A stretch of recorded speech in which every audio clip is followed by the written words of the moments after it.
Hello. I am here with my Nana Shirley Lester, and I'm going to interview her for the Living History Museum because she was born in 1947, and so she lived through some of the decades that we are finding information for. So, for question one, what type of clothes did they have throughout the decades? Well, when I was growing up and going to school, we could not wear any pants or pantsuits or anything like that. It had to be a dress or a skirt and a blouse. Mostly I wore skirts, blouses, and sweaters, and that way I could keep warm. But then as I grew up in the high school, we still could not wear blue jeans or pants, but pantsuits had kind of come into being, and we kind of wore the pantsuits, and that's where the pants and the jackets matched. Then when I went to work, they still didn't want you to wear pants, but as long as you were wearing pantsuits or something that matched and that was long, not short, you could wear them. So there again, finally, they got to maybe in the 60s, no, in the 90s, they started letting you wear different types like slacks and a sweater or something like that. So most of my life, I had to wear dresses, skirts, or shirts. Oh. What were the appliances like in the kitchen like? Now, about the only thing we had was the refrigerator, which did not have an ice maker, um, and the stove, which is the burners and the oven were hooked together, and that was about it. We had a mixer. It was kind of big and bulky. None of these handheld things. That was about the extent of the appliances when I was growing up.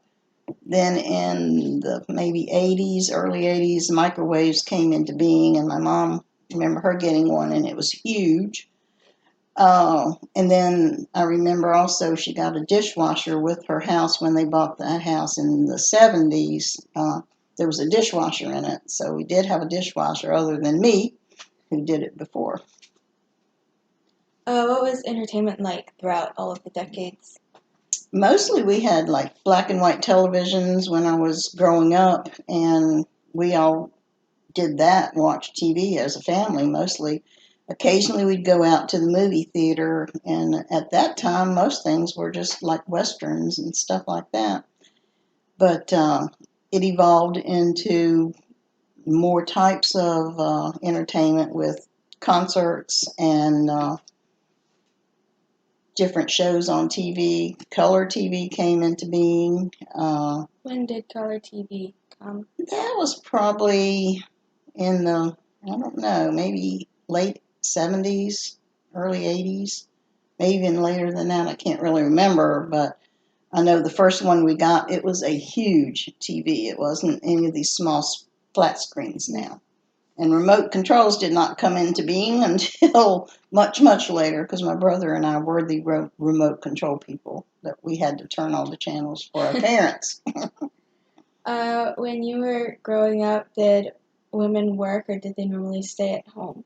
Most women stayed at home, but there were a lot, of course, nurses, and there weren't many women doctors, but there were nurses. There was office workers. In fact, my mother worked for the Virginia state government in Richmond before she retired because my dad was moving so much, and she became a housewife too. But there were store clerks, and usually the women did that. But nothing really that I know of that was ultra technical till probably the 90s.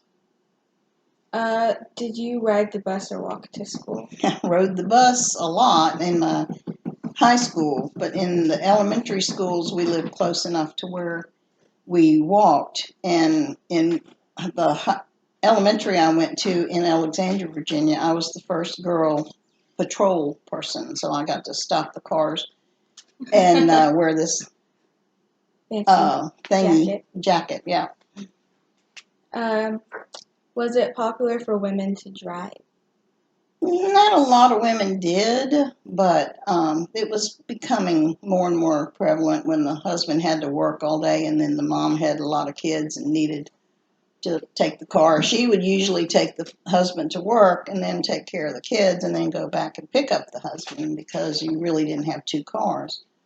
As time evolved, in the 90s, you started seeing two cars in every driveway, and she drove more because there was much more for the kids to do activity-wise, and the husband, of course, still worked. And some of the wives were going to work, too. When did you first learn to drive? I was kind of a late bloomer in driving. I never did it in high school. When I moved to Roanoke, Virginia in 65, I had just graduated from high school, and I had to ride the bus to work from where we lived off Peters Creek Road to downtown Roanoke, and I knew right then and there I did not like riding the bus to work. So I got my license in 65 in like October of 65, and I bought my first car in 66, February 14th, Valentine's Day. I bought a yellow 1966 Mustang for $2,100. What was your favorite TV show? Actually, I liked Perry Mason, and we watched Gunsmoke a lot as a family. Of course, with my dad and my brother, we watched a lot of westerns, which I liked. When did those like TV shows come out? Like when did you watch them normally? I remember some in the 50s, but mostly the 60s. I remember watching Perry Mason and the Gunsmoke type things. Who was your favorite band or like musical artist? Well, in the 60s, it was the Beatles, and I really got to go see them in concert actually in Washington, D.C. in 1966. And then I liked Kenny Rogers a lot. I went to see him in a What concert. decade was he in? I think he was in the 70s and 80s, but I think I went to see him in Roanoke in the 80s. But I don't know. Who were your favorite actor or actresses? Well, actually, I like Joe Namath from football. He played football, and that was in the 60s, but only because he was cute, and I thought I'm going to marry him. Well, that never happened, but Did you have any favorite like actresses? not really. I probably did, but none that I can think of. Did you have like a favorite movie that came out or at all? I liked the Titanic, but I don't remember when that came out. How was the movie production? How did that change over the years? Because it must have gotten like better. Well, some of the movies were really grainy in the beginning, and obviously I went to a lot of westerns, and of course horses and moving fast. You couldn't always see what was going on.